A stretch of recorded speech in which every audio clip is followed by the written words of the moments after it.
কাল যেহেতু রবিবার ছিল তাই বরের অফিস ছুটি ছিল। আর বর যদি বাড়িতে থাকে সন্ধেবেলা তাকে কিছু না কিছু স্ন্যাক্স বানাতেই হবে। তো কালকে এই রেসিপিটা বানিয়েছিল, সেটাই আজকে তোমাদের সাথে শেয়ার করবো। চলো রেসিপিটা শুরু করা যাক। এখানে বড় সাইজের লঙ্কাগুলো ভেতর থেকে সমস্ত দানা বের করে নিয়েছিল, আর সোয়াবিনটা কিছুক্ষণ গরম জলে ভিজিয়ে রেখে এইভাবে মিক্সিতে গুঁড়ো করে নিয়েছে।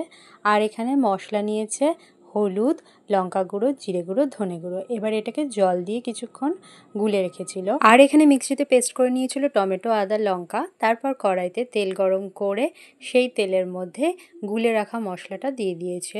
এবার এটাকে ভালোভাবে কষিয়ে নিয়ে তারপর পেস্ট করা মশলাটা দিয়ে দিয়েছে। মশলাটাকে খুব ভালোভাবে কষিয়ে নিয়েছিল। তারপর দিয়ে দিয়েছিল সেই মিক্সিতে পেস্ট করা সোয়াবিনটা। মশলার সাথে সোয়াবিন পেস্টটা ভালোভাবে মিশিয়ে নিয়ে দিয়ে দিয়েছে স্বাদ মতো লবণ। সোয়াবিন সিদ্ধর সময় অল্প লবণ দেওয়া হয়েছিল, তাই পরিমাণ বুঝে দেওয়া হয়েছে। এদিকে নিয়ে নেওয়া হয়েছিল আগের থেকে সিদ্ধ করা আলু। এরপর আলুটাকে স্ম্যাশ করে সোয়াবিনের সাথে ভালোভাবে মাখিয়ে নিতে হবে।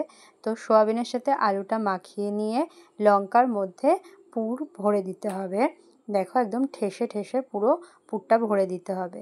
তো সমস্ত লঙ্কা রেডি করা হয়ে গেছে। আর এদিকে বেসনও গুলে নেওয়া হয়েছিল।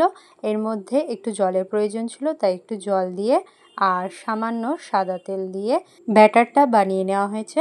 এরপর কড়াইতে সাদা তেল গরম করতে দিয়ে দেওয়া হয়েছিল। তেলটা গরম হয়ে এলেই পুর ভরা লঙ্কাগুলো ব্যাটারের মধ্যে ডুবিয়ে এই গরম তেলের মধ্যে ছেড়ে দিয়ে এপিট ওপিট ভালো করে ভেজে নিলেই রেডি হয়ে যাবে লঙ্কার চপ। তো আমার বরের হাতের রেসিপিটা তোমাদের কেমন লাগলো অবশ্যই জানিও কিন্তু।